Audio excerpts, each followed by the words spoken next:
We begin tonight with a young boy walking into his mother's shop. Dressed impeccably, but he's loosened the tie a bit. The top button of his collar is already kind of splayed, and he's just sort of done for the day. And he walks in, and he sees his mother shelving a couple of books in the shop. They have a considerable library area right near the back entrance. And he goes, "Look, I don't know how it got there, but it looks like how you described it." And the older woman, shelving books, goes, "Yeah, I'm aware, but thank you for confirming." "Well, if you were aware, why did you have me run the entire length of the town?" "Well, you needed the exercise, and also it proves a point. I didn't necessarily want him to be able to see exactly where you were coming from, although I feel like that's a futile endeavor." "Okay, Mom.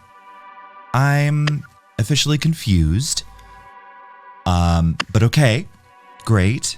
What do you want me to do about it? Can I do my homework? I would really like to do my homework. How often have you heard this?" She stops. She puts the books down. She looks at him. "Kelsou, my dear. You have a lot of things to learn. And part of what you have to learn is flexibility. You're very much like your father. You manage to build a nice little idea in your head, and then if something deviates, well, next thing you know, you're having a meltdown about doing homework.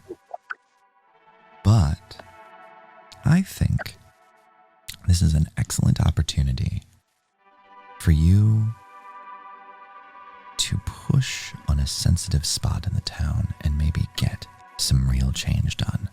But you're going to need help. And I think I know just the people." And Kelsou sighs and goes, "Oh, socialization. Great." Cut to the hideout. You four are in the contradiction, wandering around, getting things set up, especially with this new fire area, as well as this new greenhouse. There's a lot of detritus. There's a lot of projects that could happen, but it does open up more of it. You see the two small children who were staying there. They've been pretty helpful, but they've also been like kind of a little distant. Ellie's been helping wrangle them. But mostly they're very polite. Ellie has managed to set up more than just a cot. It now actually resembles like a comfy sort of corner of a room where there's some scrounged up blankets and pillows that are actually soft and cushy and that kind of thing. Yeah, sort of storage closet bedroom kind of thing. Exactly, a storage closet bedroom. And you all have been in project mode as the other kids who hang out here haven't been around lately. It's been a few days since you've seen them. And that's unusual. Like, they haven't been at school. So that's something that's sort of in the back of your mind. As far as the kind of feeling in the contradiction, you've found that it's starting to feel a little bit more active, a little bit more buzzing. Like there's a low-level energy that's like, yeah, no, let's get this done. Let us get this done. And that's kind of empowering in some ways. Are there any particular projects you're wanting to endeavor on with the crematorium or the greenhouse, or any part of the contradiction or hideout that you can think of here? I don't have a particular project, but I'm happy to beat suit for anybody who needs help. Okay. Awesome. Well, how do you want to cash that out skill wise? You can always use assess to try to figure out the best way to set things up. Yeah, absolutely. Go for it. That may be the best way to do that. Yeah. I have a 6. All right. Nice. So you realize that there is indeed an internally consistent logic to the contradiction.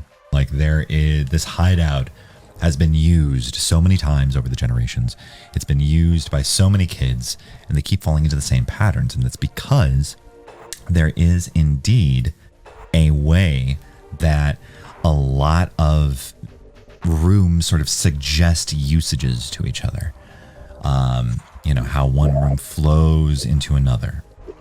And so you've been kind of directing and organizing, and you feel like the contradiction, like it's somehow guiding you. The place itself is guiding you not through words, not through some kind of feeling in the sense of like you're being pulled by magnetism, but it's just sort of an unthinking flow. Of course that box goes there. That's where it lives. Or, yeah, no, that goes in the greenhouse. Or, yeah, the greenhouse leads to these other rooms, I presume. And it just feels right in like a low-level way. Like the way that when you say the letter K correctly in a word, and you don't think about it, it's on that level. It's differently after Encanto. Indeed. Indeed. It's not a malevolent feeling. It's just like a rut in the road. This just around the hideout? Yeah, this is just around the hideout. Okay. The contradiction. Jack would like to try to spruce up the greenhouse a little bit. Okay. And does some like weeding and pruning, and then take a lot of those aromatic plants and dries them in the kiln crematorium on low. Don't call it a crematorium. It's just a very big fireplace. It is a crematorium. It's also super useful for getting rid of just detritus that you just scraps and bits. You can just burn them off. Yeah, exactly. So like any of the non-useful bits of the pruning and everything go into the fire. But then maybe on the edge, you just create little posies of drying herbs. Okay, great. That takes you a couple of hours, but you managed to get that done pretty well. Give me a shivers roll. 1. Just rolling ones tonight. Oh dear. Oh dear. Okay. So what you see while you're hanging the posies of herbs is that you see just the faintest outline as you're hanging the herbs of an old wax black crayon writing on the walls. It's faded. It's chipped away, but you can tell.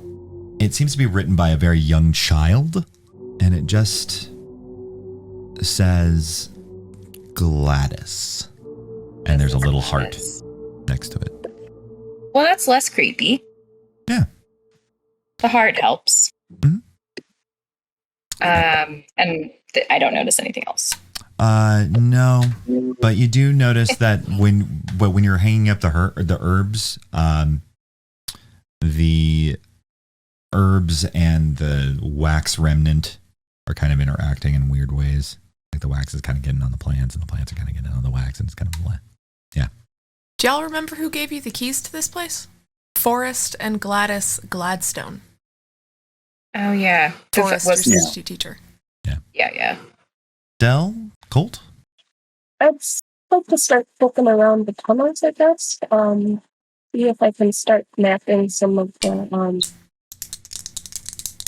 directions, I guess, or if they're heading out. I want to find if there's any of the tunnels that are heading out, or if they're just all leading to rooms. And Okay. So you're looking for if tunnels lead outward to different places? Is that what you're kind of looking for? Yeah. Great. So as you're walking along in the tunnels and you feel that familiar yet disturbing, like you're going down a hill too fast, like your stomach is sort of going up into your chest, and you feel a rush of wind even though there's no wind blowing in the tunnels at all. You find yourself in front of... Now, it's not an industrial door at all. It just looks like a bedroom door. All it says above it is the Greek letter for Delta. Do you want to open it? Well, of course, yeah. Okay. So you open it. You open it to reveal that it is somehow facing the desert where the trailer park was. You went the opposite direction, you're pretty sure. You went east. You did not go west. So now, but you're in front of, you're seeing, the trailer park. The entrance to it, at least. You feel the heat of the midday sun as it blasts into the desert. You see the glittering trailers with satellite dishes and TV antennas all crowning them. Do you stay in the contradiction or do you walk out into the desert? Oh, I will not walk out into the desert. I guess I'll tell everybody else that I found a exit or a back end exit, but yeah, we'll maybe not go out into the desert. Okay, great. Colt. Hi. So I can't find it in my notes, but last time that I was poking around the hideout, I found a creepy metal door with a message written on it that said, "Be quiet, you'll get yelled at." Yep. Or something like that. Yep. I do not wish to go through the door. Yep. But I would like to find this door again. Okay. Assuming it has not moved. And without physically touching the door, just from this side, I want to use track to try to listen and to see if I can hear anything from the other side. And I want to use my reconnaissance to help with that. Okay. You know what? That sounds amazing. So let's go ahead and have you do that. You find the door. It is in a different place this time, but it's closer. It's not farther away. Oh, good. Made some pizza. Would it help? What? If I made pizza, would it help? Like if I made some pizza with the dried oregano and I'm allergic to oregano. Oh. Is Colt allergic to oregano? Fine. What about some marjoram or something? We can make a taco pizza. Yeah, there we go. Sorry, allow me to clarify in character. I think I'm allergic to anything that's growing in this place. Okay, fair Anything enough. that we do not know, like, how it got here. I think I'm allergic to it. Prudence allergies. More pizza for me and the kids. That's right. Oh, I'll have pizza.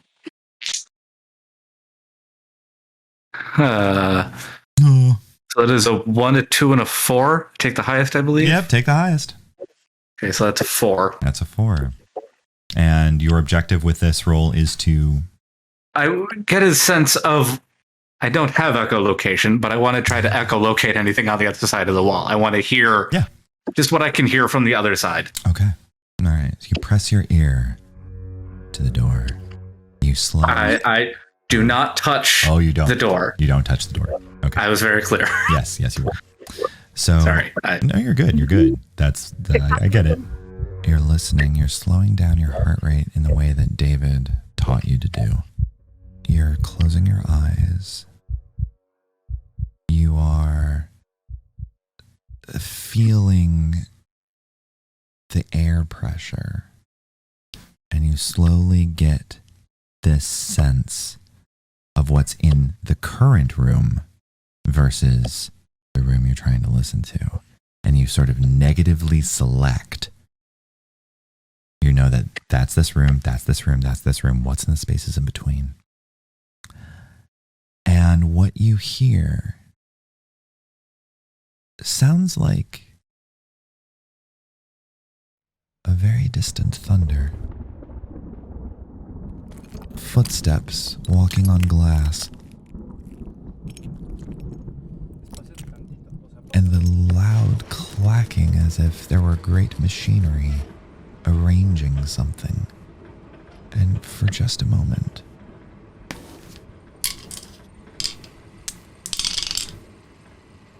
you hear the rustling of leaves. That is what you hear.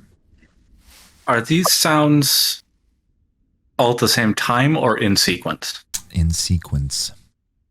When that sound changes, is there any exchange of air in any gaps around the door?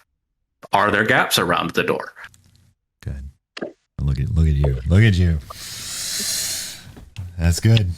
Yeah. So there are gaps around the door, and there is when you go from the footsteps on glass and you go to the sort of industrial sounds, that is when you feel the change in air pressure. And the change in air is very much tied to a kind of a sense of ozone, if that makes sense. Like the ozone quality of the air has increased. I was actually just going to ask, because I have this survival manual, do these signs suggest a change in weather? Yes, they do. A drastic change in weather, in fact. Drastic change in weather. I really want to open the door, but I think Colt is freaked out by that and backs off. Yeah. Yeah. You try to open that weird door just keeps getting weirder. Weird door. Don't like it. It's pretty weird. Do we all know about the weird door? Yeah. I mean, if Colt tells I'm you. assuming we're sharing information, but... I had told everybody about the weird door when I found it, but I will also share this updated information. And like, as I'm talking about the weird changes in weather, it would be clear that Colt is pretty freaked out by this. So, What do you think that means? I don't have any clue as to what that means. Weather shouldn't change that much that fast. I could not even begin to predict what it might mean, but it worries me. Yeah. I have to be careful about doors, because the one I was looking at, it leads out, but it's in the wrong direction. Oh. That's also weird. That my door moved too. I mean, yeah, but that one... The out doesn't, the in does. Dell's just moves. Both ways. You hear footsteps coming up behind you. You know, I could be doing homework, but instead we're talking about ominous doors, and I figured that's just par for the course. Hi, everyone. Hi, Kelsou. Hi. Sorry. Sorry to interrupt. You were doing some scouting, I hear? Yes? Yes. Okay. We found some stuff. One time I found a door that led to... He gets this haunted look in his eye. Well, the door said that it had a warning on it, and I walked in, and my mom said that when I got back from what's behind that door, I needed to just stay home for 2 weeks, and so I did. What was the warning on the door, Kelsou? Well, it just said, you have to be quiet. That's it. Oh. Or you'll get yelled at? Oh, Gwen added that. Oh. Okay. Hey. So that is the same door. Oh, yeah. Oh, you found that door. Don't go through that door yet. Don't, if ever. It's not a great door. You could have stopped before yet. What do you remember? Honestly, not a lot. I remember instantly feeling like I was falling and throwing up at the same time, but I was standing still. And then thunder was everywhere. And I felt like just so much of my chest and legs and feet were being pulled apart. And then it was like everyone yelled, "Forever." I remember when I took a step forward and it sounded like there was something crackling like Rice Krispies under my feet. And I looked down and it was like there's so many nightmares on that floor, just shattered into little pieces that you walk on. I needed to stay home. And then my mom made me drink a tea that tasted really, really bad for a really long time. I think it had something called the Valerian. Yes, that's it. And I had to drink that a bunch. And then I didn't remember everything anymore. And I felt better. So, yeah. Don't listen to the door.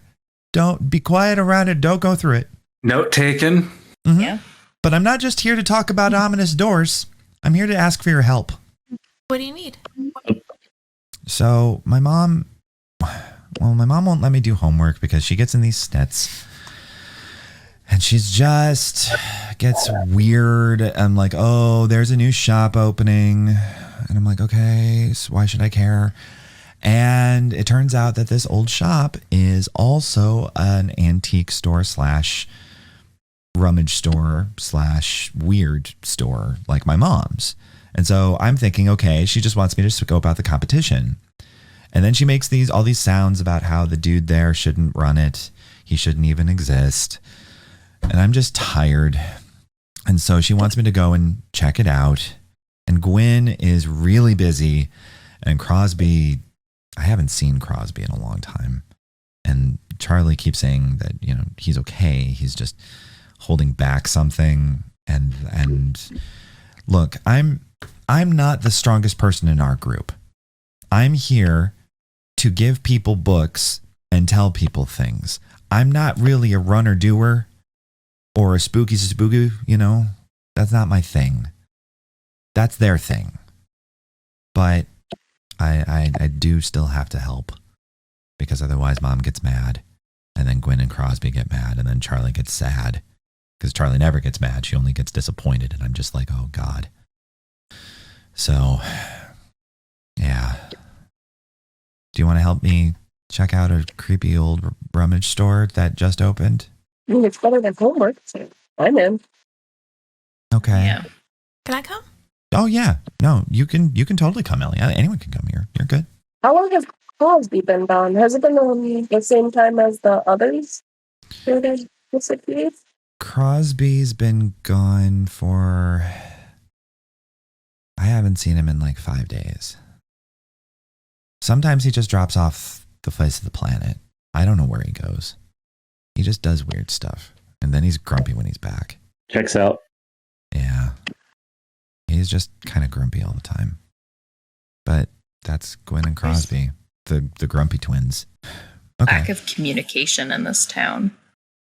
Well, it's hard to talk to each other.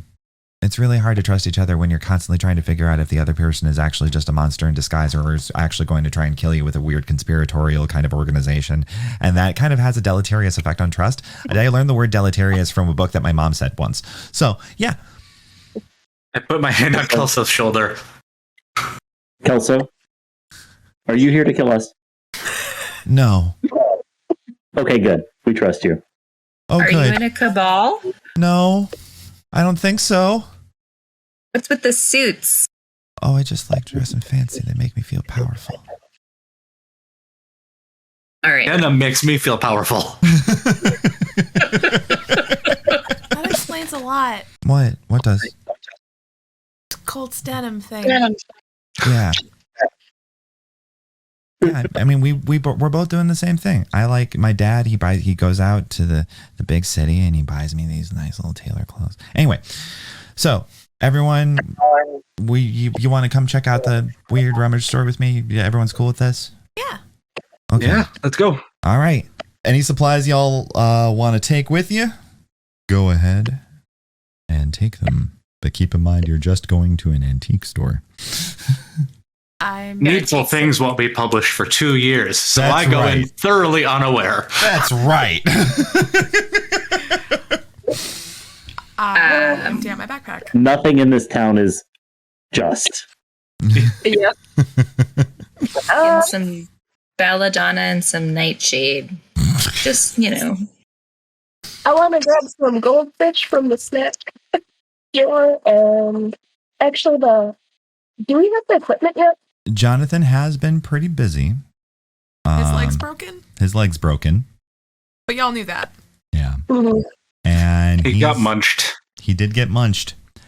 And he doesn't appear to be in the secretary position right now. There's no one in the office. Where's everyone? Well, The turnover rate at this school. you blew up the principal with the propane tank, I'll remind you. That's one. That does not account for all the other turnover. Well, the vice principal had his heart ripped out with the other group. Yep. I forgot about that. Yeah. Yeah. Did we ever get our Slurpee machine? You know what? Hold on.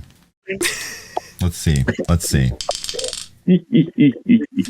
All right. Did the emergency contingent really bring So, amazing. Kelsou, as you're leaving the contradiction prepared, you see a delivery guy wandering around with a dolly and a very beat up looking Slurpee machine going, what address even is this? Excellent. Jimmy? Oh, okay. Yep. Over there in the tunnel. Hi, that should be addressed to me, and yes. Okay, great. Thank you. But Should be under Elidor?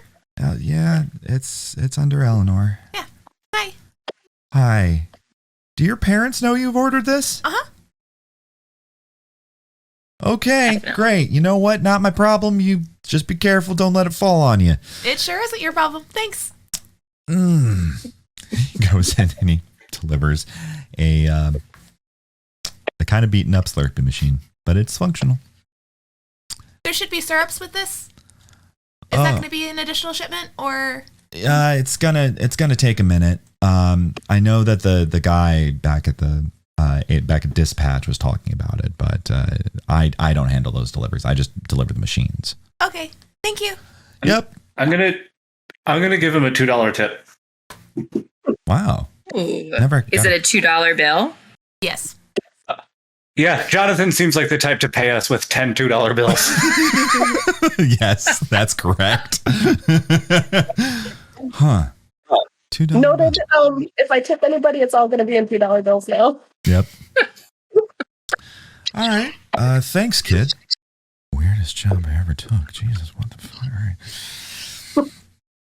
So, you all managed to go over to the brand new West End Antiques and Curiosities over in Dusk Hook, which is the somewhat bougie part of the West End, but it does have a bit of a more homey, not rundown, but a little bit more lower middle class income area, and that is where the antique store and curiosity shop is located. Can I just want to make sure this gets out of my head. Yeah. Make sure it doesn't just live in my head. I want to make sure that I have my backpack with the gun in it. Yes. You have your backpack with the gun in it. And I will, if anybody questions that, it's an antique store. Yeah. I'm seeing about hawking it. That's right. Okay. Perfect. So you Kelsou stops in front of the front door and kind of looks at it. You know, for some place that is supposed to be brand new, it already smells like mothballs and cat pee. That's impressive. This place doesn't feel new. What do you mean, Ellie? Nope. Never mind. Great. Wonderful. I could be doing homework. Okay, so I'll head in first, I guess. Before again, Kelsou, hang on just a second. Before we do anything like go inside that building, I want to look at every side of the outside of this building. Okay. I want to see entrances and exits. I want to scout out the place. Oh, to case the joint. That's the phrase I couldn't remember. Yeah. Is it standalone or is it like attached to other businesses? Is there a residence above? There is. It looks like at one point it wasn't standalone, this structure, but then it was the alley that is between it and a print shop is now clear, but you can still see the sort of the joining arches on top of the roof. It seems to be mostly a one-floor deal. As you case the joint, you notice there's the main front entrance.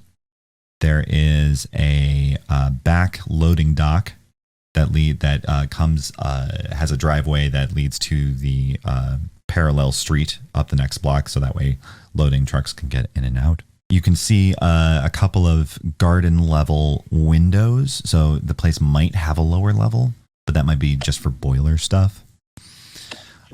The other thing that you notice is that as you walk around the establishment, in every window is just a regular looking old man reading a newspaper at the same desk, but the desk and the man are in different positions depending on where you look at in the building, and it's a different room each time. Man is the same. Man is the same. Hey, do y'all see that? Yeah. Hey, what? Yep. So each window is to a different room, Correct. but in each room is the same old man reading Yep. at a desk. Yep, at the And desk. he's like this. He's got his feet up. He's got like a brown jacket. You know, he's reading a newspaper. He's chill. He's not glaring. He's not looking, evilly or malevolently at you. He's just chill. Oh, can we Read his do an paper. experiment? I'm like, I'll go tap on a window and everybody else looks at one of the other windows. That's what I want to see what happens. Okay. I was going to throw a rock at the window, but tapping on it makes way more sense. Okay. So which window are you tapping on? Well, I guess since let's say we can see him through the front window, I will go up to the front entrance window and other people can check out other windows, and Okay. I will tap and you can see what happens. Okay. All right. So Dell, you tap on the window and you see the old man fluff his newspaper, lean, and then give a little wave. Okay, wait back. Okay. All right. Colt, which window were you looking in?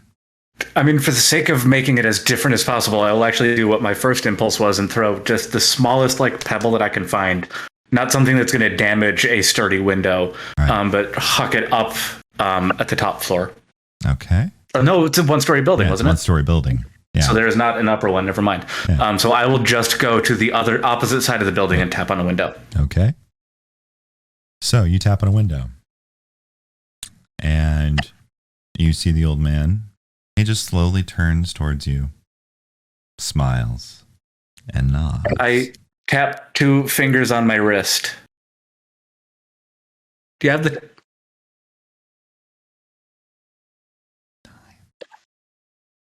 he mouths to you that the time is 3:30 p.m. Does that jive with what time it should actually be? It is currently 4:30 p.m. Right. Okay. Jimmy, how about you? I've taken one of the side windows. Okay. And I'm going to shoot a spitball at the window. Okay. You shoot a spitball at the window. It lands moistly. And the old man in the window does not even bother putting his newspaper down. You just see his shoulders shrug and sigh. Jack. Jack understood this group action differently. And was going to just observe and see if Dell's tap prompted the old man that she was watching to do anything. So she's not going to do anything. She's just going to watch out of the corner of the window. So Ellie interpreted this that way as well. Okay, that's fine. Both work. So what you see is the man reading the newspaper. He bends the newspaper down and he just arches a little brow at you. And just gestures at you a little bit, going, huh? You're going to do anything? Ellie gives a small wave and then goes back to up with the friends. Okay. He then goes back to reading his newspaper. Yeah, Jack doesn't. Jack just observes. Okay. So you all meet back at the front. Hey, that guy's in a different time zone from us. Or his watch is wrong. I mean, if he's new in town, he may not have adjusted to the time zone yet. So his watch may be wrong. What I saw was that he was just doing a crossword puzzle. He didn't do anything? He didn't sigh? He didn't. Wait, so yours sighed, yours waved. Colt, what did yours do? I held up my hand to ask him the time, and he just mouthed 3:30 at me. It's 4:30. Yeah. Jack, what about you? Shrugged, right? I'm pretty sure he shrugged. Yeah. Yeah. Okay. Seemed expectant. Yeah. Huh. Also, have you seen the guy that runs the place? Was it him? I never met him before. I don't know if that's the guy or if he's just a worker or if he just has 6 twin brothers who all work there. I feel like he owns it. Yeah? Yeah. Something in my gut. Okay. It's his. Well, then it's his. Are the rooms different because, does it look like one big room in there? Or, okay. So they're, visibly very different rooms, and this is the only window into any of those Correct. rooms. Yeah. Okay. Do y'all want to go in? I do. Yeah. Friendly, not in a creepy way so far. Okay. You open the door. It has the little ding ding bell. And you get a little better look at the old guy. He's about in his late 50s, wearing a beat up kind of corduroy corded jacket with a kind of cabbie newsy cap that has seen much better days. He has not shaved in a very long time. He has extremely bushy eyebrows, but his eyes are extremely alert. He wears loafers, and he's just got his legs up on the shelf. Welcome everyone. I just opened up shop. You kids in the mood to see some antiques, see some curiosities? We got all kinds of stuff.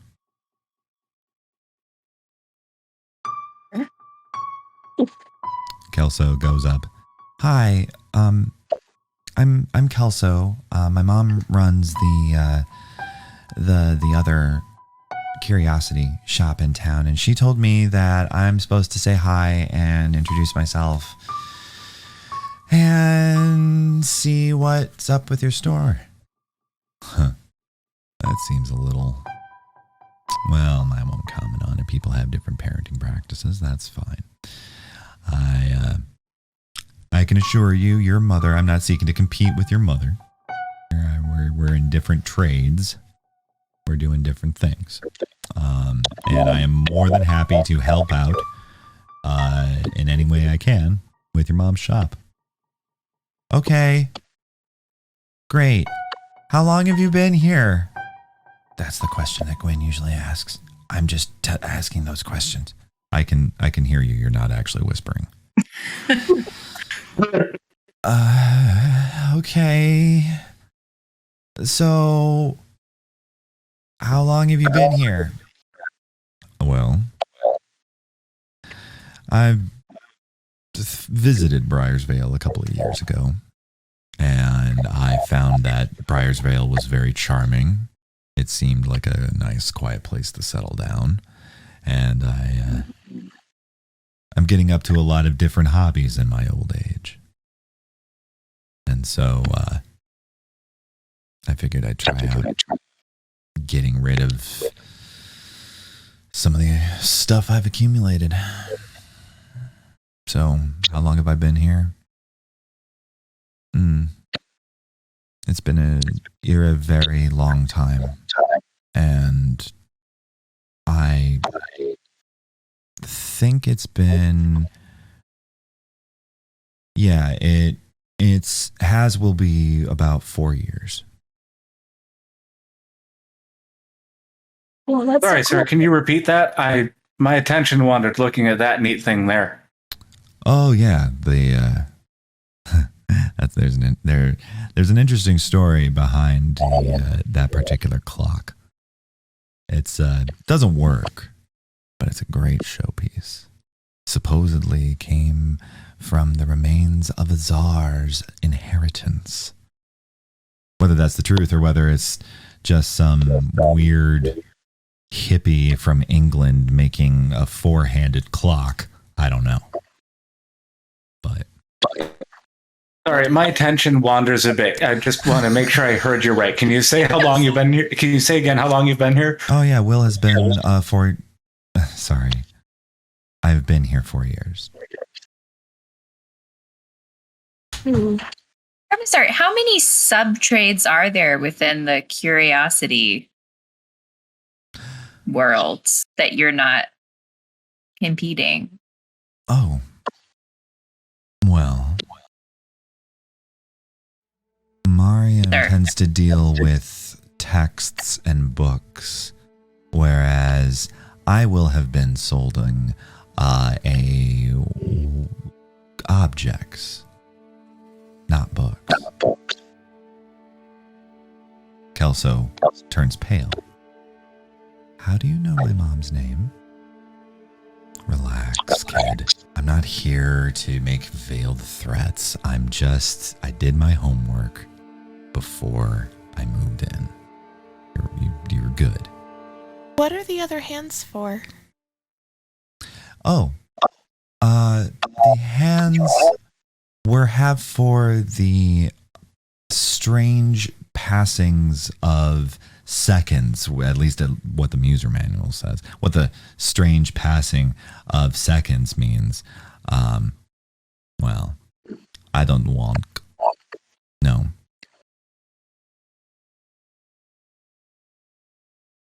Sorry, what was that last part? I don't know. You said you have the user manual? Yeah, I do. Can I see? Why? It's a neat clock. It is a neat clock. But usually... Are you selling it? I can be persuaded, but also, all of you are 12. I'm sorry. But it's a clock, dude. Sorry, I don't know. Our money still will have spent. A chorus of indignation. He looks at you, Colt. Huh. Laser locked eyes. And cherubic smile. Huh. Yeah, I bet your money... Sorry, I have that effect on people. Your money does have spent. Yes, that's correct. Huh. Pardon me, I get confused sometimes. Given, however, that that clock is an extreme rarity, I am loath to part with it for $18. I could. Well, how much would you part? More than $18. It's on display, though. It is. A price range would be good. But really, I want to look at the manual because I want to know how it works. It looks really cool. Can we look at it in the sunshine?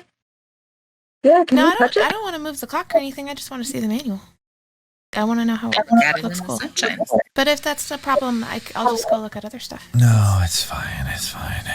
He relents and he goes beneath the desk. You're very pleased to give you this manual. Thank you.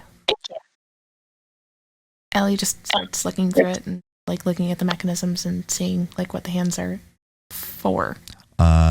It's very dense reading, but from what you can tell, there's a minute hand, an hour hand, a what's called a temporo-longitudinal hand, and then the final hand is called. It just says judgment.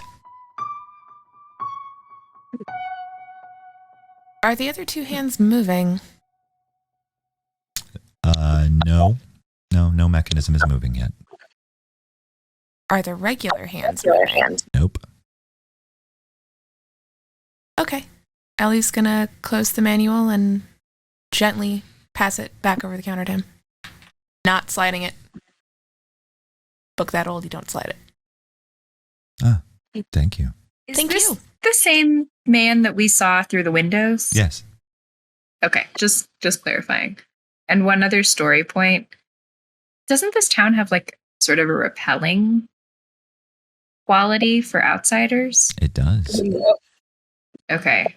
But I want to know what you were doing before. Do you ask that? Yeah. What was I doing before? Well, among my many trades, I was an architect. I've built a lot of things. A lot of very beautiful things that are still used today. After I finished being an architect, if ever that happens, I suppose there's always a little bit of architect in me. I was a consultant. That means a grown-up who tells other grown-ups what they're doing wrong. And I did that for a while. That's so cool, but why isn't Big Boss here? We're like a little town. How the heck do you even hear about us? This town is really special. And so it was drawn to me. I was drawn to it. A lot of people, they speak of this town in hushed whispers, and there's all these ghostly rumors and ghastly stories. But me, I just see the town that care built.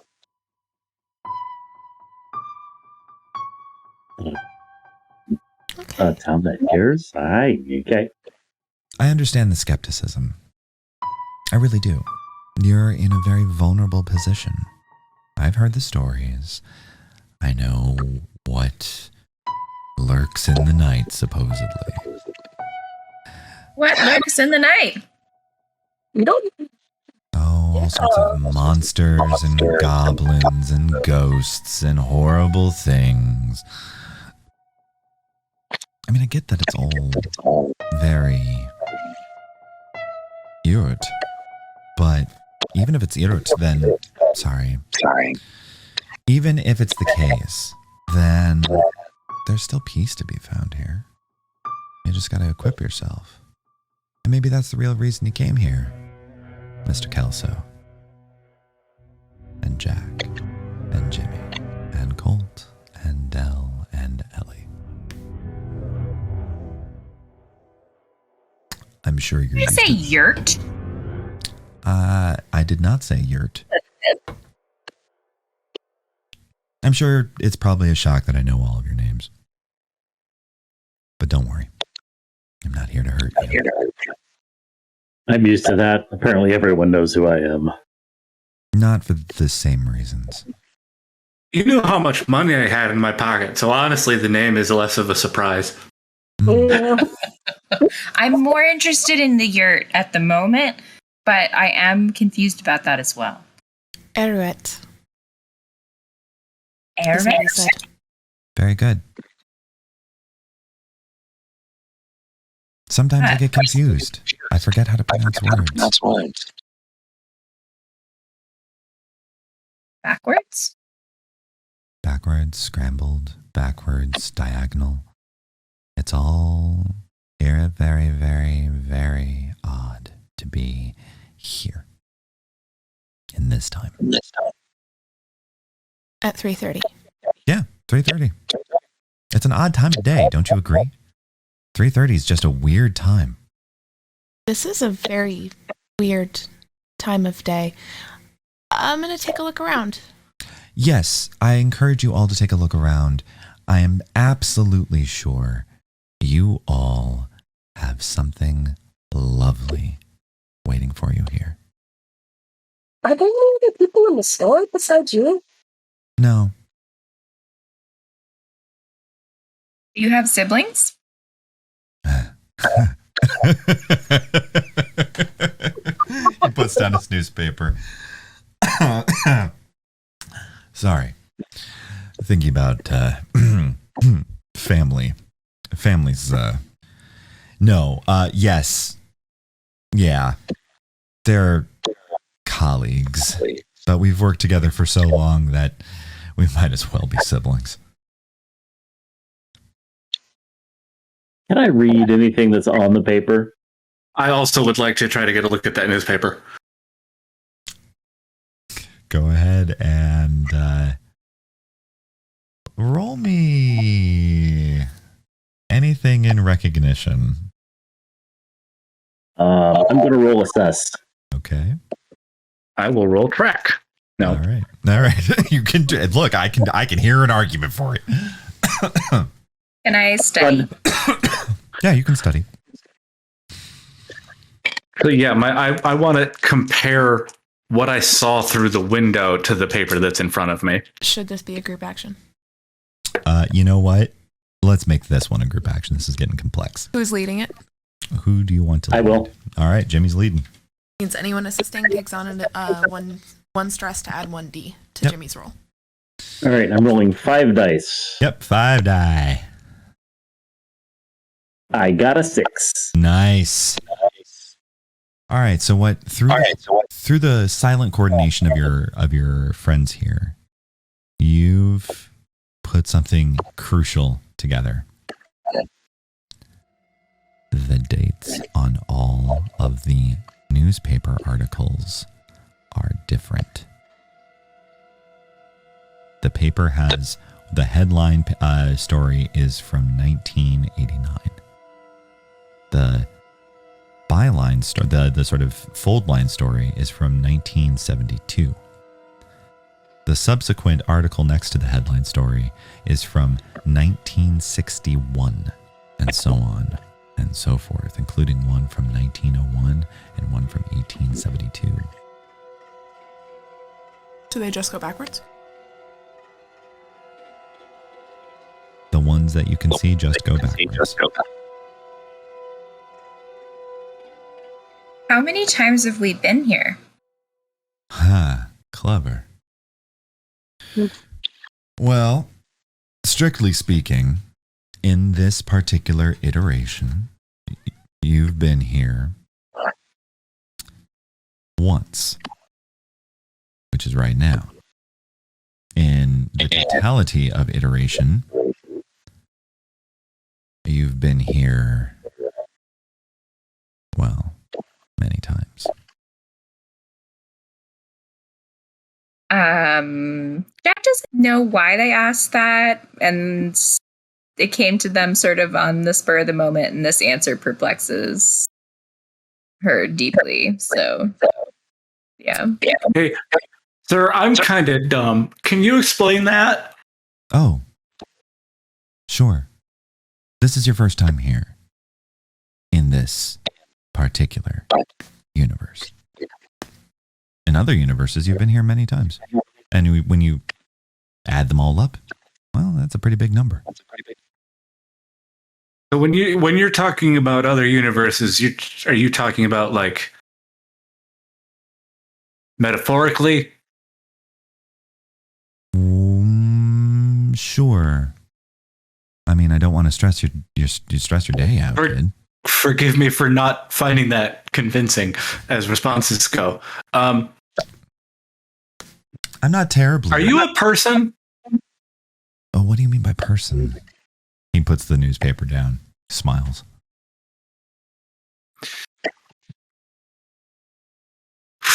I may not be equipped to follow up with that.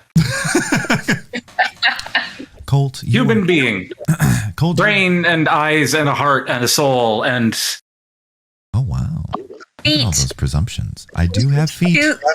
2 feet. I do have 2 feet. For right now. You have more than 2 feet. I do not have more than 2 feet for right now. Right now? It's the for right now that has me wondering. Well, haven't you all heard the riddle of the Sphinx? Yeah, but a cat is not a foot in a literal sense. Oh, are we speaking literally? We're asking anatomical questions. I feel like, yeah. Ellie goes back to rummaging through the box she had been. I told you I'm not here to hurt you. Am I a person? Technically, under what your 12-year-old mind would understand, or however old you are, I don't remember. I can't tell. You're younger than 30, so you might as well be 12. Prove it. I'm gonna rummage. Wait. How serious is that? Prove it. Oh boy. It's. Oh.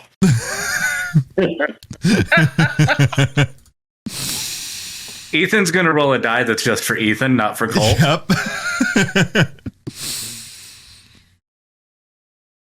That was mostly Colt's bravado speaking and being combative. Okay.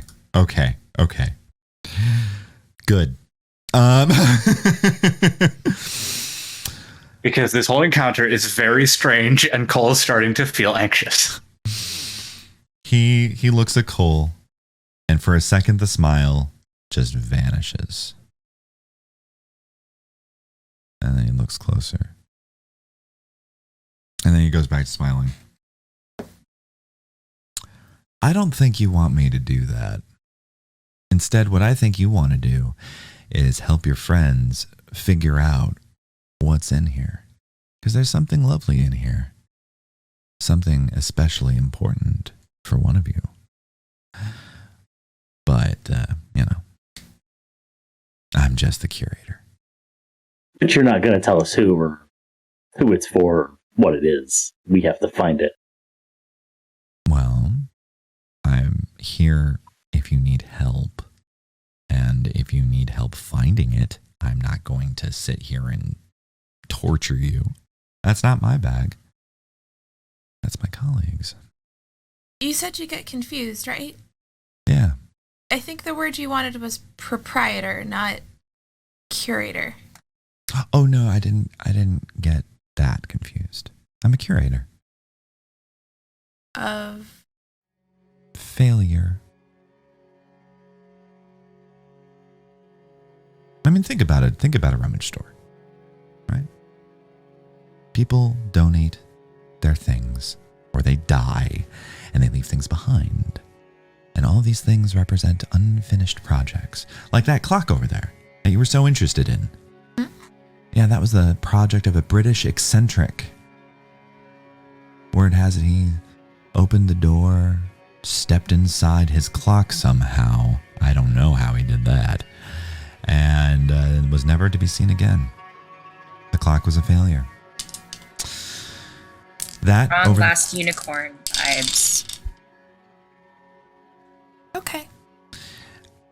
Then there's that over there, that doll.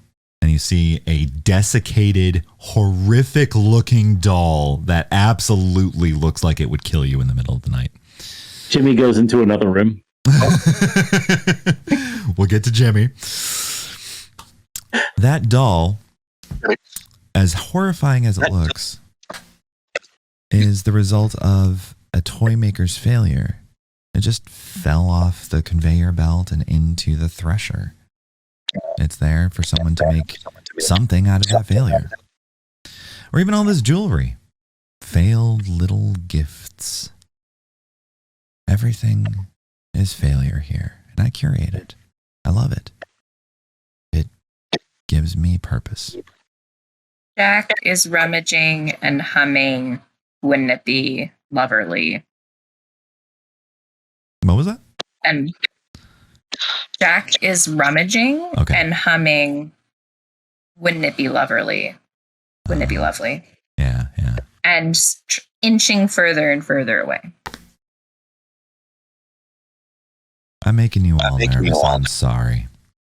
I don't mean any harm to anyone here. The only thing that I'm here for is to just sit back and bask. He gets a big smile on his face and he gets a cigar and he lights it, puffs on it a couple times. This is a wonderful vacation. Where's your home? My home? Oh, that's a complicated answer. Very far away in a place that can't be seen anymore.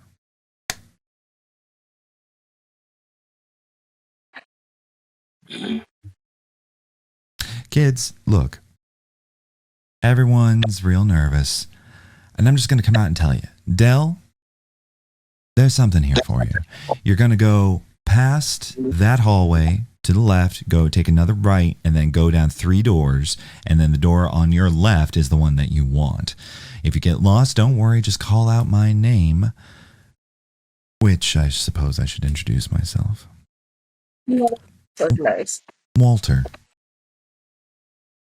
You can call me Walt for short. Hey, love this. I'll be there anytime you need assistance in this shop.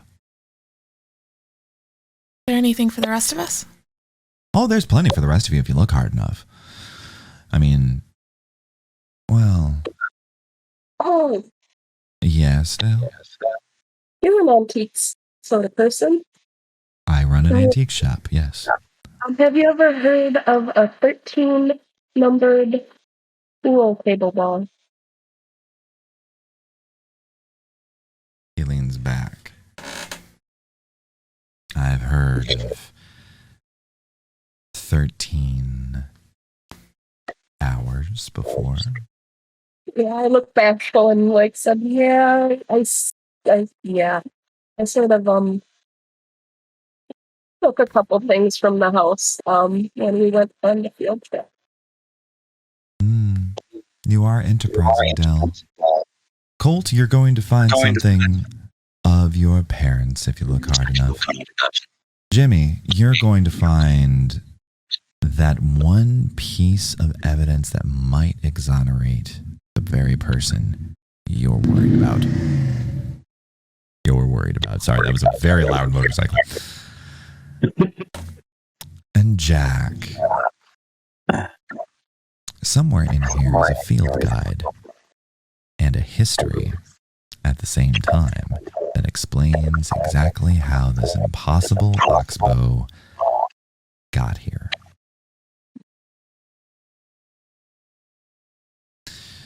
Jack looks harder. And Ellie. Yeah, we'll continue with that. I don't know if I have anything for you. I might. But the thing is, it would be for you and not for you.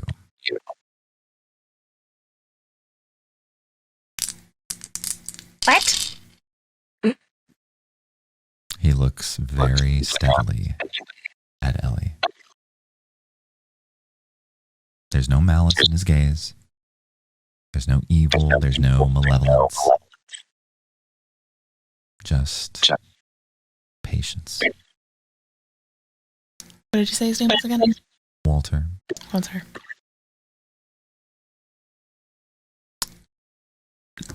Do you have any direction you could give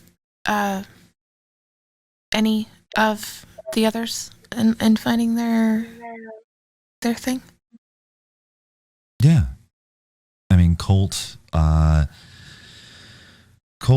object is going to be straight down the hall, no turns, but you're going to want the 12th door, not the 15th door. The 15th door will seem very tempting. Just go for the 12th door. Jimmy's will be in the box actually here in the front room over in the corner that Jack is actually looking for. And then Jack, you're actually going to want to go to the right past the hallway. And then once you're in that right, it'll get really confusing because you're going to go down. But once you're down among the stacks, go look up in the 300 section of the stacks. You're going to find a long history of field guides and histories, and you're going to want the one that says Quill. You want the Quill one. You don't want the others. The others don't apply to your this particular disc. How close are the box and the doll? Oh, the box is right under the doll. Can I find it for friends? Jimmy? What does it look like? Is it this? What about this? Well, I'm just like lifting things out of the box. Cooperation. Bless you. I'll answer your question in a second, Jack. What was that, Colt? I was just going to say, friends, none of us should go alone. I get the feeling that we should stick together as we make our way through Mr. Walter's magnificent shop that's bigger on the inside. It's always a good idea to stick together. We all need colleagues to collaborate with, don't we? He looks at Ellie. You guys go on ahead. I don't know how great I feel about that, Ellie. If he were a threat, he would have been one by now. She's very right. You see, by the way, Jack, it's the red portfolio folder. It's about 8 by, yeah, exactly, that one. Just hand it to Jimmy. That's very kind of you. Thank you, Jack. And Colt is right. You should not split up. You should go together. And that means... now I'm worried about sticking together. Now I'm creeped out by more than one thing. And Ellie, you shouldn't be so concerned. After all, if you're able to suss out exactly who and what I am, you know, I would have destroyed you all as soon as you entered the shop. But I'm helping. That's what I'm doing. And you're not sounding an alarm. No. We do not sound alarms for them because my colleagues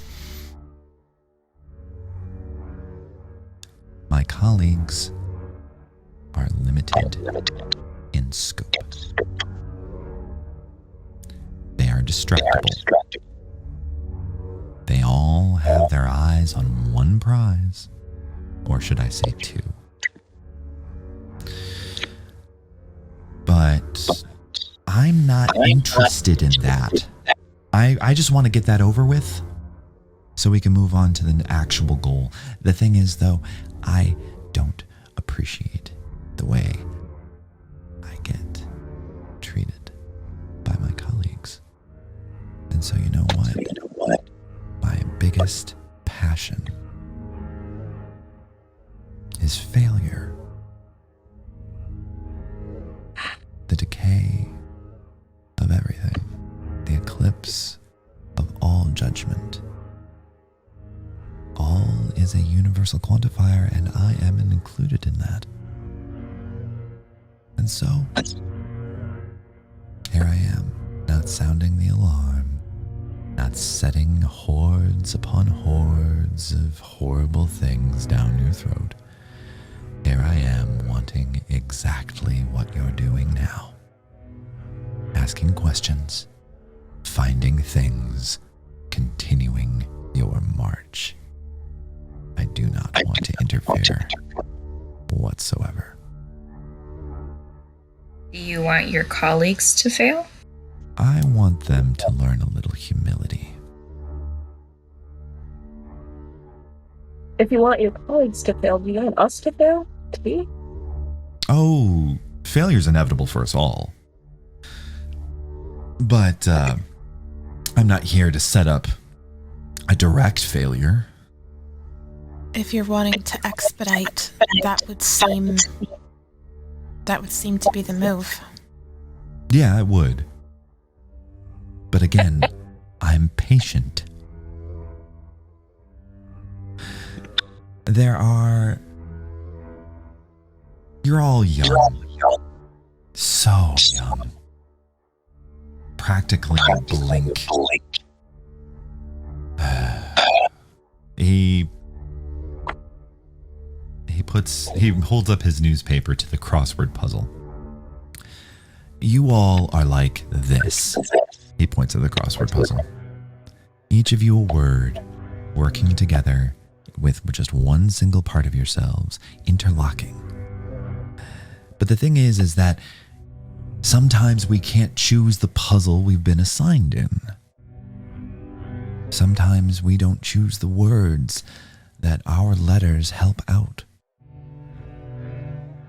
And sometimes those words are quite objectionable.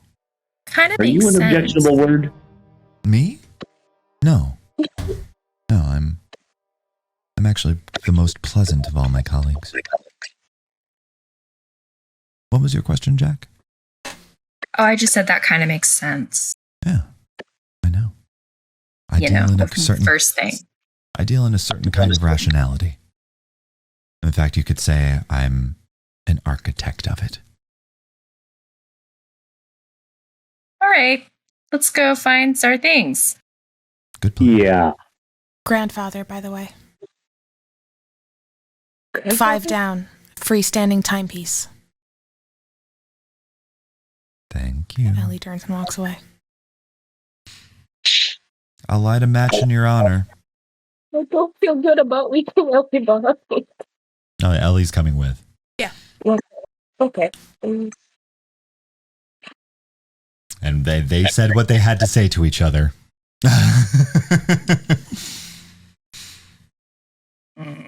I have questions for you, Ellie, but later.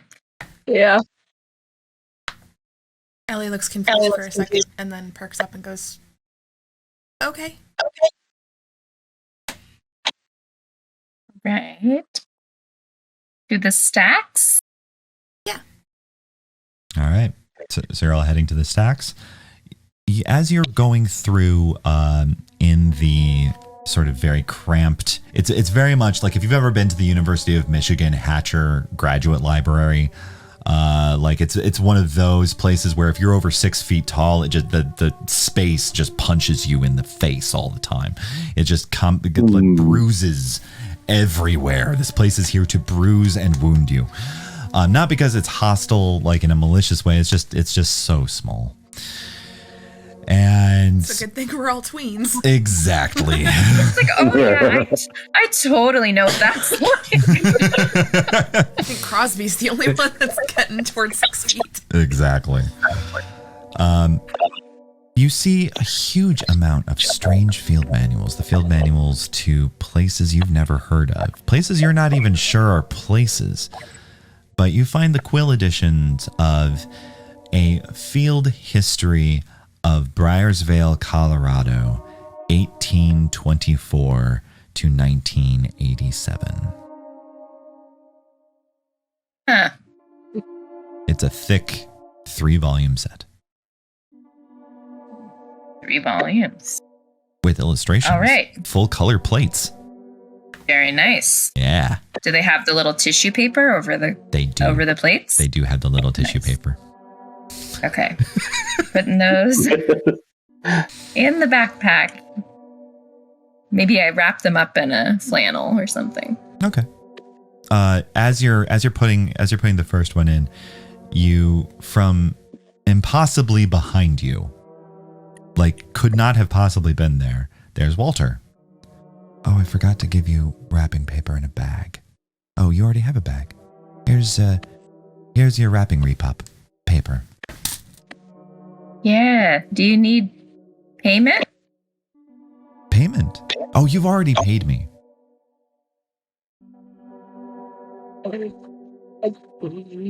Okay. With what? Oh, don't worry. It will be happening. Okay. Move on. Walter. Yes? Can I ask one of two favors? Sure. I'm going to give you two, and then you pick which one you do. Okay, great. Tell us what that means. Mm-hmm. Or put a bell on so you don't scare the hell out of us when you show up. You know what? Young blink of an eye, you have a very good point. And so he produces a cat bell collar and he puts it around his neck. And He's okay. He tinkles it. He's a cat boy. Yeah. There you go. All right. Thank you. Ding, ding, ding. Silence. I don't know if that's going to be better. I don't think that's going to be better. No, but Ellie goes. But he was amenable, which is shocking. All right. Where's the next one? Ellie, did you have an action? She goes a bit rigid again and just says, as far as payment, we can trust him on that. Okay. Oh, well, we're in a book for the shelving area. Can I do a shivers roll and see if there's anything that catches our eye? Absolutely. Go ahead. Sounds great. All right. So how many do I have in that? So, what was the result of the shivers roll? Oh, just the 3. You find a scrapbook. The scrapbook has daguerreotypes in it. Wait, daguerreotypes. An early form of photography.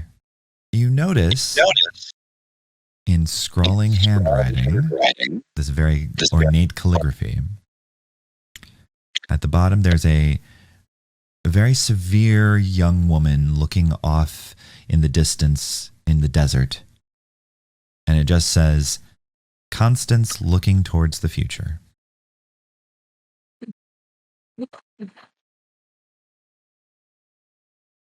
You go ahead and keep that. Anyone, so moving, you want to move from the stacks and move to the next item? Can I do like a passive shivers? Yeah, to you can do where a passive like if shivers. Ellie runs into anything while I'm having to deal with Finn, that you're just like, hey, by the way, this? Yeah, go ahead. Okay. Then. 6. Okay. Ellie, you... This is just throughout the story. This doesn't have to trigger now. Oh, okay. It's like a passive perception. Oh, passive perception. Okay. But with shivers. Oh, with shivers. Okay, so I'm going to save it then. Okay. Okay. I just don't know when my hands are going to be free. That's real. That's real. I'm so covered in orange. Yeah, we're all covered in orange fur. I know. So, what item are you going to aim for next? Yeah, so I guess we'll go for. I was going to ask Jimmy, did you look in that folder? I have not looked in that folder. How thick is it? It's about a half-inch thick. It seems like a go through later sort of thing. Do you want to see the first thing in it? No, absolutely not. Not here. The look there was perfect. I also just want to keep an eye out for anything that might be useful, just like generally, because fuck this guy, I'm taking his shit. As you're walking down towards the hallway to the 12th door for Colt's thing, your hand just instinctively snaps to your left, Ellie. Mm-hmm. And you have a compass the size of my present hand. Mine. You have a gigantic compass that is really weird and ornate. And actually, I have an example. That's what it looks like. Very nice. Yeah. Can Jack use study to just sort of passively be, or not pass? Now there's a loud motorcycle here. Looking for anything that might relate to biology. The zoology. Birds. Yeah, there we go. You're good. Interests. Things that might stand out as like cryptid related or something. Oh, cryptozoology. Yeah, cryptozoology. There we go. Yeah. You can keep on the lookout for that. Yeah, absolutely. Okay. So you're heading to the 12th door, Colt? I guess so. All right. You open the 12th door. As you're wandering down the hallway, the actual decor of this place is like these dark brown walls that continually feel darker than they really should be. The carpet is extremely dingy, and there's a constant smell of, like, especially in these back rooms, garlic and licorice and mothballs. It's unpleasant. It's pungent. Yeah, it's not great. You open the 12th door, and you see, Colt, a life-size wax statue of David, holding hands put together in the middle of his chest, arms out, holding an envelope and a wallet that is zippered. Neon is more subtle. Does Ellie say that? Yeah, about Walter. And ding, ding, ding. If I wanted to be subtle, I would be guiding you to a different door. Okay, but there's helpful and then there's creepy. Are you going for the creepy? Look, If he's not, he's doing an incredible imitation. I don't think Walter can help but be creepy. it's in my nature. Yeah. Fire's in mine. Mm-hmm. Yes, Colt? The wax statue, is that yours? No, I didn't make that. No. Okay, great. You did.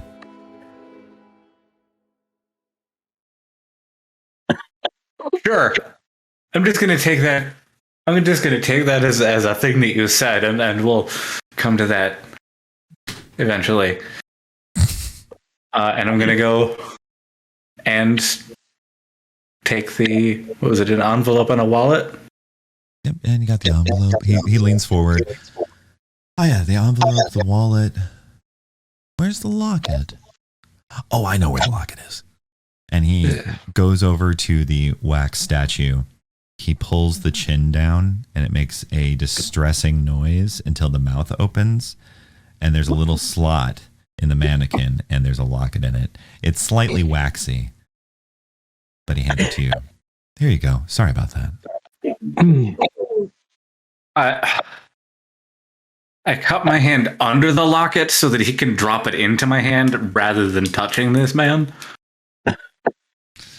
He drops it. It's okay. I will look at the locket first. The locket has a picture of a laughing young woman with bright strawberry blonde hair. And she looks delighted. You're pretty sure. I recognize her? You're pretty sure that's your mom. It just feels sideways. Like it's your mom from a dream.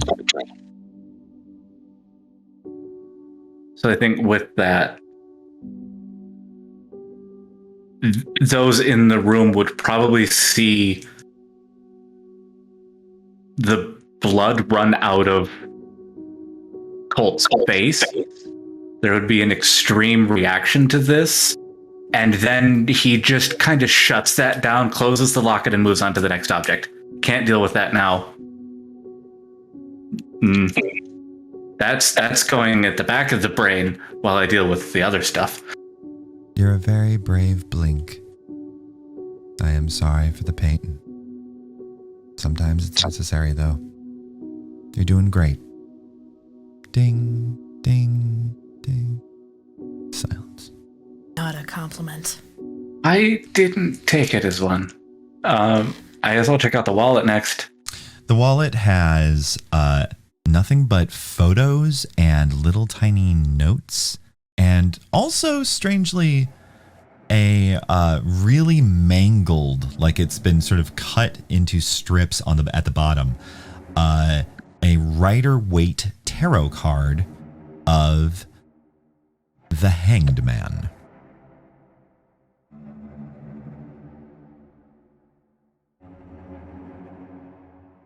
In red lipstick on it, just the word us. Which edge are the cuts on? The bottom. So near the name. So, yeah, near his head. Yeah, near his head. I pointedly don't look at any of the photos just now. Mm-hmm. I figured. That's why I didn't describe them. That is also a problem for later Colt. Yeah. The envelope worries me, but I'm going to peek inside. You see a piece of paper with a lot of writing on it. A lot of writing on it? I'm shoving everything in my bag and saying, okay, I'm good. A lot of my stuff is not. Let's go. All right. Oh, just leaves Del? Del and Jack, I think. Jack already got. Oh, yeah, that's right. I got mine. So Jack. Yeah. And yours, if you want it. Okay, let's go. You didn't need directions. You didn't. This is the passive shivers roll. Yeah. Okay. You feel a long forgotten tug. You feel it gets stronger. It leads past the stacks down below. It leads past all of the rooms down there. The offices, the weird underground solarium, the hallway of doors that always eat. Don't go down there. You find in a nondescript room on a table in the center of the room a fishing bobbin. What does it look like? It's really cute. It's a red and white bear. It's a little dingy looking. And the plaque that that is in front of it reads, "For Eleanor." Eleanor takes the... Is it a bobber or a lure? It's a bobber. Eleanor takes the bobber. Let me know when you go fishing. I will. Ding, ding, ding,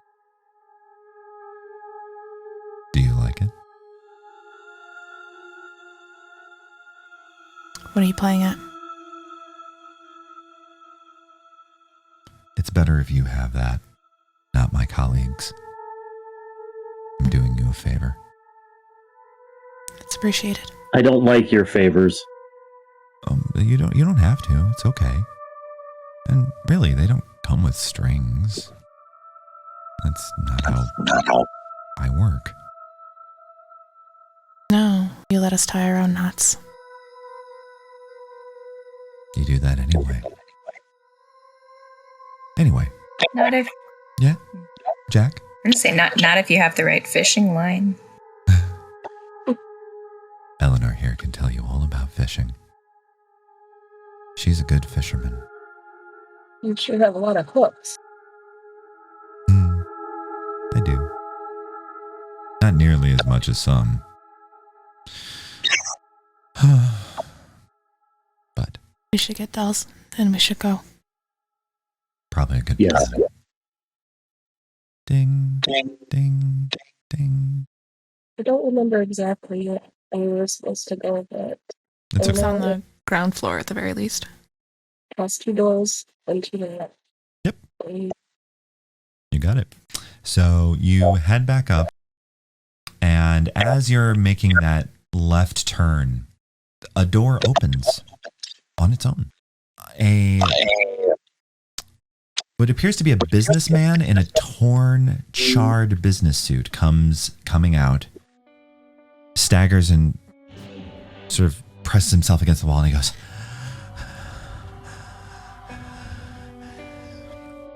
"Kids, are you part of it too? I never wanted kids to be the ones. They were always just so everywhere. They're like the crispy chicken, the skin on crispy chicken, all slimy, just covering everything. Ding, ding, ding. Oh, you kids were not supposed to. Okay. Hello. Oh my God, it's you. Oh my God, it's you. Yeah, I know. You need to go Who back. are you? You need to go back in there, buddy. Remember this. My name is Trevor Seltzer. I was born 1945, and I was supposed to die. Go ahead. Go back in the room. There you go. No, you can't make me. And then he stops everything. It feels like you're frozen. You can't move. You're still cognizant.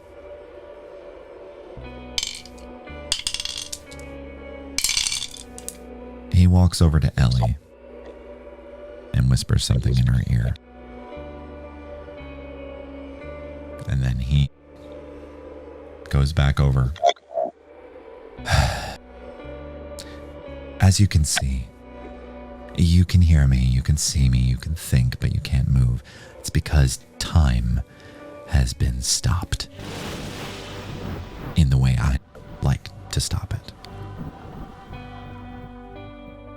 I was being very serious. I could destroy and eradicate all of you. Well, most of you. And I'm tired. I just want a vacation. And this man right here is interrupting your very nice time in my shop. And I don't appreciate it. Trevor.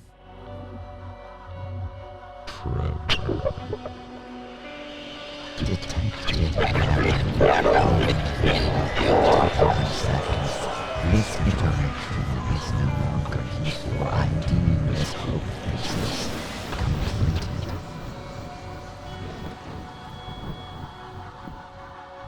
All of a sudden, for just a blink,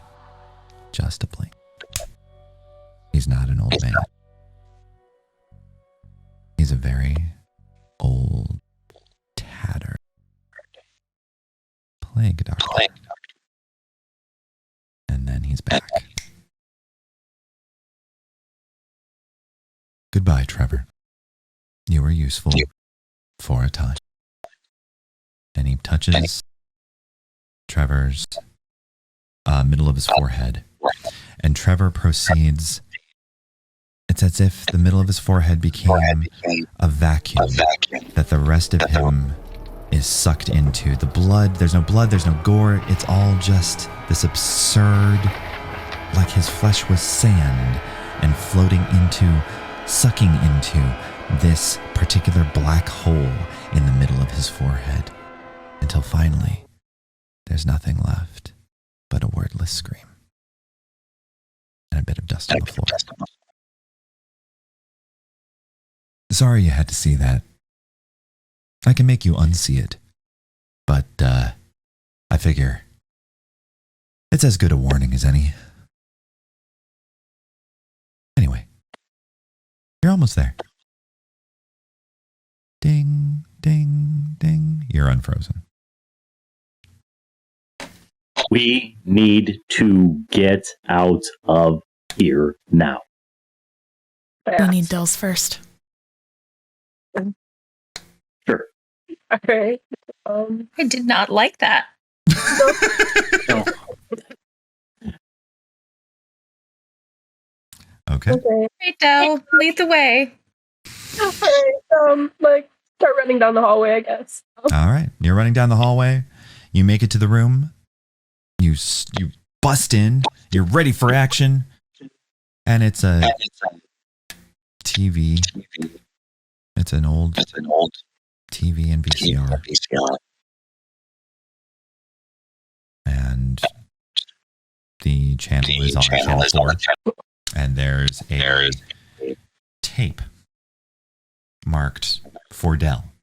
It's not in the VCR yet. It's just a tape in front of a VCR and a TV that's on. And there's a chair. Yeah, I do not like this film. Oh, Are you putting in the tape? What do you do, Del? What do you want to do? Presented with the situation. I guess I want to put in the tape. Dell's gonna want to put in the tape and watch it right then and there. But does anybody want to stop them? No, I don't. In fact, Jack wants to help you push the tape in. Roll to assist.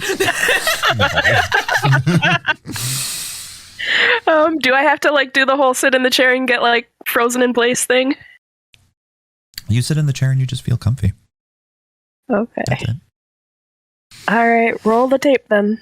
You push the tape in. You see the tracking lines begin to appear. And the first thing you see in front of a bad matte backdrop of a tropical sunset, like a stock photo, right? The first thing you see is your mother. You see your mother, Del. She looks tired, but she looks happy. And she says, "Hi, Del. It's good to see you. I know I've probably been away for a long time, but I just wanted to tell you that I love you. And we're going to make it somehow. I'm not sure how. You might have to rewind the tape in order to find out. But I think there's something really special that we might be able to do together. So, love you, Del. I'll talk to you again." The tape ends. Yeah, Dell's probably just sitting there, sort of frozen because hasn't seen their ma since little. The auto rewinder kicks in on the VCR. It begins again. There's a really cheesy stock photo of a sunset over Stonehenge. mom appears. Hi, Del. It's really good to see you. I think there's a lot of really interesting things that I've discovered, and I've probably been gone for a long time. It's hard to say where I'm at, but I do know that I love you. And I do know that you're doing a great job. I don't know what's going to come next for me. All I know is that and then the auto rewinder kicks in. And then a cheesy stock photo of a carnival is in the background. Hi, Del. It's good to see you. The way that I always have to be here. You can't find the answers that you're wanting by just deferring. The answers that you're wanting, they're going to come. They're going to come once the oxbow opens. Everything's about that oxbow. It starts with the auto rewinder kicks in. This time it's just a black, matte screen. Hi, Del. They've got me trapped.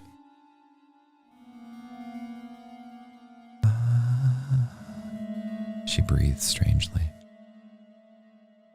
I'm scattered, Del. To so many pieces.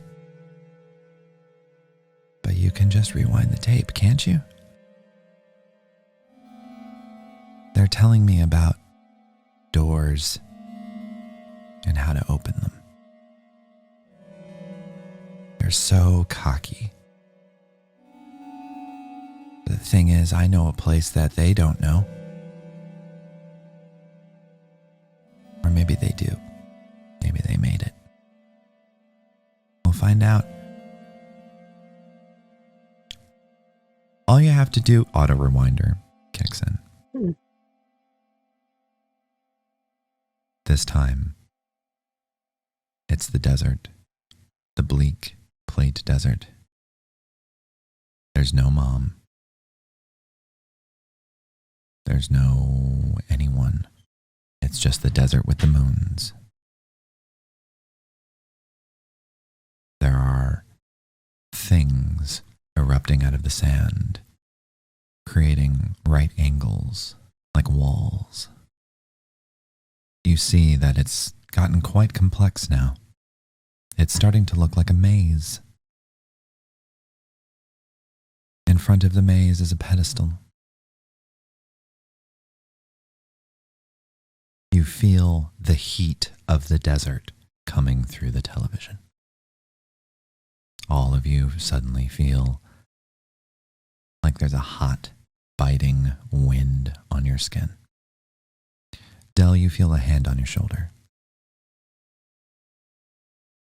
It's okay. Deli Bean, you can go ahead.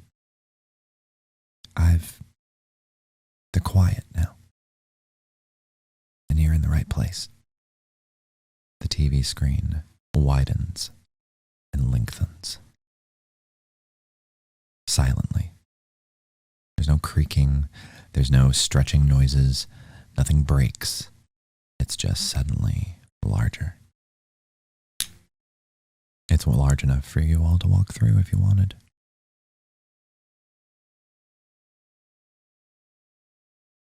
Ding, ding, ding. That was such a good idea.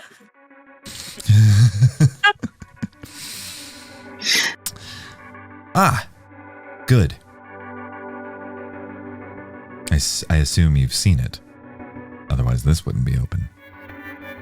You should go through. Consider it my gift to you all.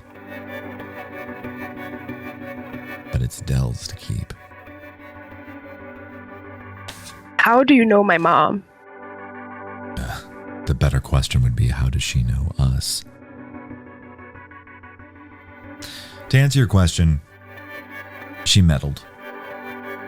She was a researcher. But she researched the wrong thing. She was supposed to research botanical history, and she ended up, well, a little over her head. Tried to stop her, but she was really clever. She's really clever. One of the most interesting interns I've ever had. She's still out there. I mean, I can barely trace her sometimes. But you can find her on that tape. It's usually where I find her. She doesn't like talking to me, though. What number are you? Another blink. And you just see the mask. Blink back. The often forgotten deadline. And yet everyone knows it instinctively in this lovely little system that I helped build. I'm an architect, first and foremost, a curator, second. And what's the hour you long for? At the end of the day, when you're all grown up and working at a job.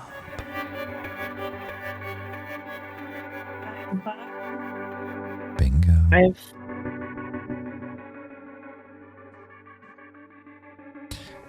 Everyone forgets about me. They go for the dramatic ones. But me, I built all of this. They're just playing in my sandbox. That's why I don't have really interest in stymieing you. All you have to do is wait. Exactly. The waiting is the fun part. My colleagues tend to have a very proactive and impatient way of working. I, on the other hand, am just the friendly, always inevitable, already there ending and beginning too. All you have to do is lock up the monkeys with the typewriter. Exactly. That answer your question? Yeah. It's okay, little one. As I said, I'm not here to harm you. If I What was, happens? Yes, what happens what? If we go to the desert? You get my gift. You continue. You do what is needed. You save the town. You do all of this. You face monsters. You develop a skill set. You go forward. You make friends. You grow up. You become talented and skilled adults. At least in one timeline. Yeah, do we get harvested? Harvested? Oh, I wouldn't worry about that. Someone has overstepped. My colleagues are not as forgiving as I am. Ellie looks extremely uncomfortable right now. I haven't found you to be terribly forgiving. I'm downright merciful compared to my next door neighbor. 6? He's a special one. Ellie, what do you think? Do we go to the desert now? Do we go out the front door? I shouldn't go, but you should. She's right. Why shouldn't you go? Yes, why shouldn't you go, Eleanor?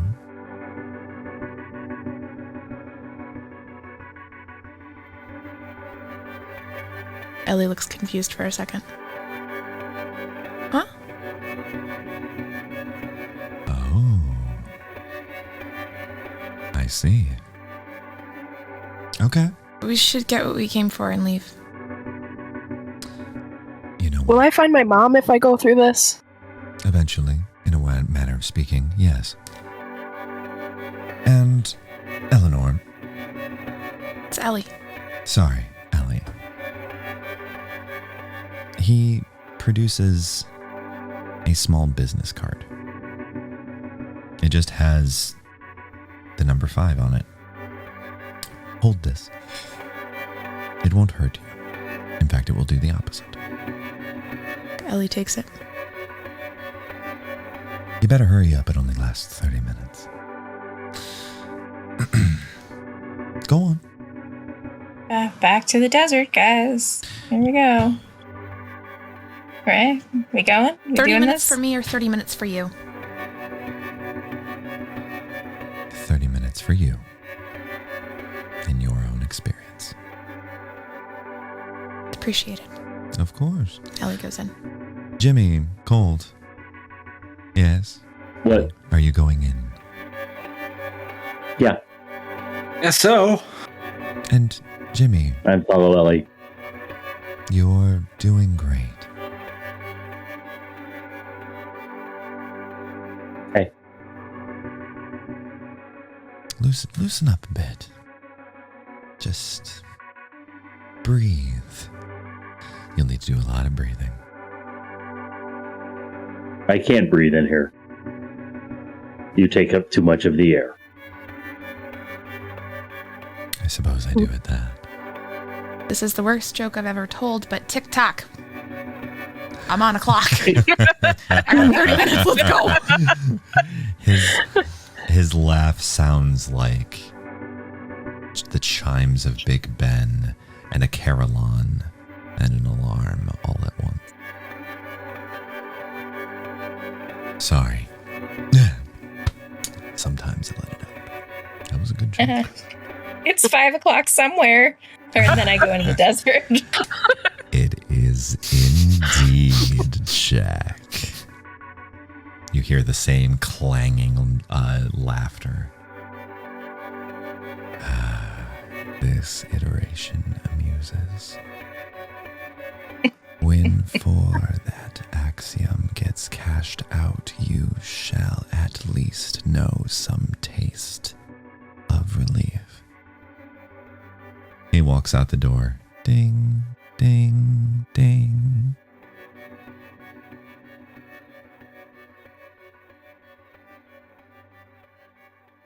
So you're all in the desert?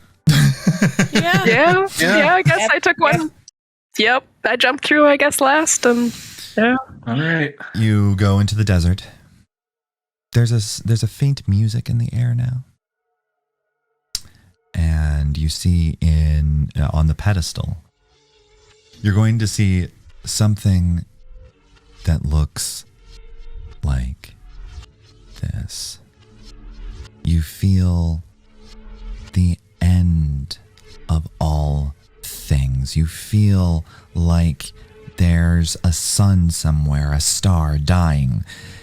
And that star isn't just exploding, no, it's decaying. It's rotting in the sky. And that this rotting is both a life eternal and a death eternal at once. You feel like everything is so fragile, and yet you know that there is a kind of power in knowing that everything is ephemeral. You know that no matter how bad it gets, the only thing that is as patient as this, as you as this, is entropy. And besides, you made entropy in the first place. So, here, with the card named Decay Eclipse, you feel at home.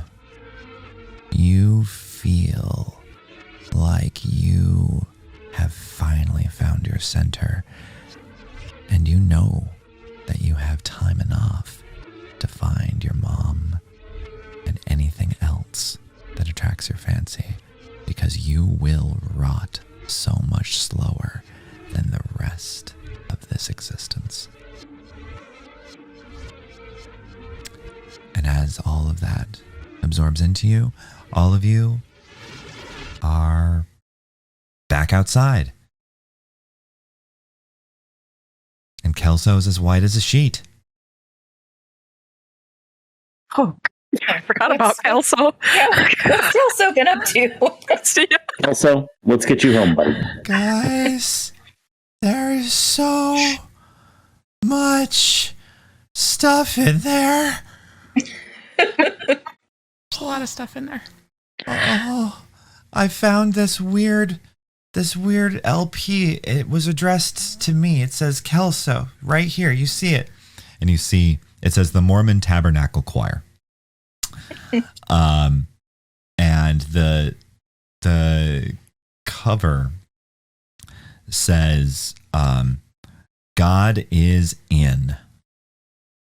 I don't know why it's addressed to me. That doesn't make any sense. I'm not Mormon. I'm Muslim. Like, God is in the Mormon Tabernacle Choir? Like that kind of? It just says God is in, like in big, cheery 70s, like 3D print letters.